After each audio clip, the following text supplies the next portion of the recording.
Hello friends, તો શું તમે પણ જ્યારે કઠોળ બનાવો છો ત્યારે તેનો રસો અલગ થઈ જાય છે? રોટલી કે ભાત સાથે ખાવાની મજા નથી આવતી?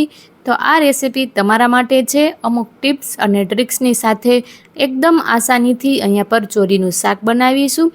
તો આના માટે આપણે મોટા ચોળા લેવાના છે. આને તમે ઓવરનાઇટ પલાળી શકો છો, પરંતુ જો તમારે ઇન્સ્ટન્ટ બનાવવા હોય તો આ રીતે તેને બનાવી શકાય.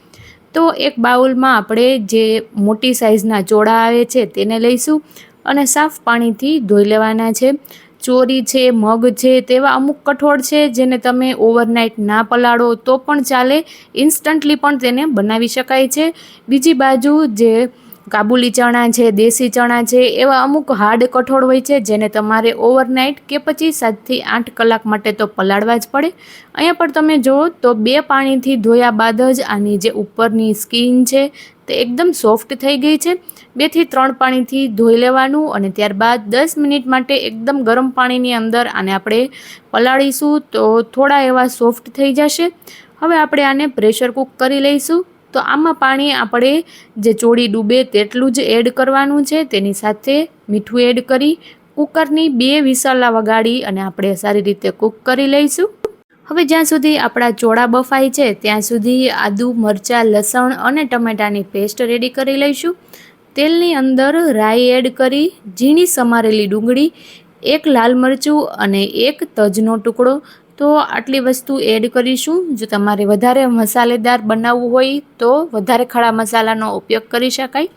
અહીંયા પર જે જીરું છે તે આપણે લાસ્ટમાં એડ કરીશું, કારણ કે જ્યારે રાઈની સાથે જીરું એડ કરીએ ત્યારે થોડું એવું બળી જાય છે અને કડવો સ્વાદ શાકમાં બેસી જાય છે. તો જીરું આપણે લાસ્ટમાં એડ કરીશું અને હવે ડુંગળીને આપણે 80% જેટલી કૂક કરી લેવાની છે.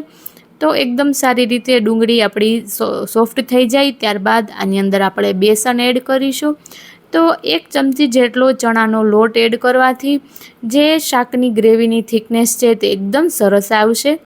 હવે આપણે ચણાનો લોટ થોડો એવો કૂક થઈ જાય ત્યારબાદ બનાવેલી ટમેટાની પેસ્ટ એડ કરીશું અને જ્યાં સુધી ટમેટાં અને ડુંગળી એકદમ સારી રીતે કૂક ના થઈ જાય અને તેલ છૂટું ના પડી જાય ત્યાં સુધી સ્લો ગેસની ફ્લેમ ઉપર આપણે કૂક કરવાનું છે.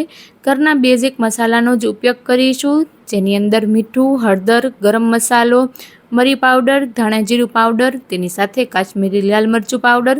તો કાશ્મીરી લાલ મરચુંથી એકદમ સરસ એવો કલર આવશે અને જો તમારે વધારે તીખાશ જોવે તો તીખું મરચું પણ એડ કરી શકાય. હવે આટલા મસાલાનો ટેસ્ટ બેલેન્સ કરવા માટે 2 ચપટી જેટલી ખાંડ એડ કરીશું અને તેલ જ્યાં સુધી છૂટું પડે ત્યાં સુધી આપણે આને કૂક કરવાનું છે. તો આપણા મસાલા તેલમાં એકદમ સારી રીતે ફૂલી ગયા છે. અહીંયા પર તમે જુઓ તો ચોરીમાં જરાય પણ પાણીનો ભાગ નથી અને એકદમ સોફ્ટ, એકદમ છૂટી છૂટી ચોળી આપણી બફાઈને રેડી થઈ ગઈ છે. તો ચોળી ડૂબે એટલું જ પાણી એડ કરવાનું છે અને સરસ રીતે આપણી ચોરી એકદમ છૂટી છૂટી કૂક થઈ ગઈ છે. અને આપણે જે આપણો જે મસાલો છે તેની અંદર એડ કરી સારી રીતે મિક્સ કરી લઈશું. જો તમે ચોરીને ઓવરનાઇટ પલાળતા હોય તો કુકરની 1 જ સીટી ઇનફ છે. 1 સીટીમાં સરસ એવી ચોળી બફાઈ જશે. જો આ રીતે ઇન્સ્ટન્ટ બનાવવા હોય તો 2 થી 3 સીટી રિક્વાયર છે. હવે ગરમ પાણી એડ કરી આની અંદર ગોળનો ટુકડો એડ કરીશું. તમે જોશો તો આપણે પાણી વધારે એડ કર્યું હતું અને આ કન્સિસ્ટન્સીનું આવે ત્યાં સુધી આપણે પાણીને બાળી લેવાનું છે.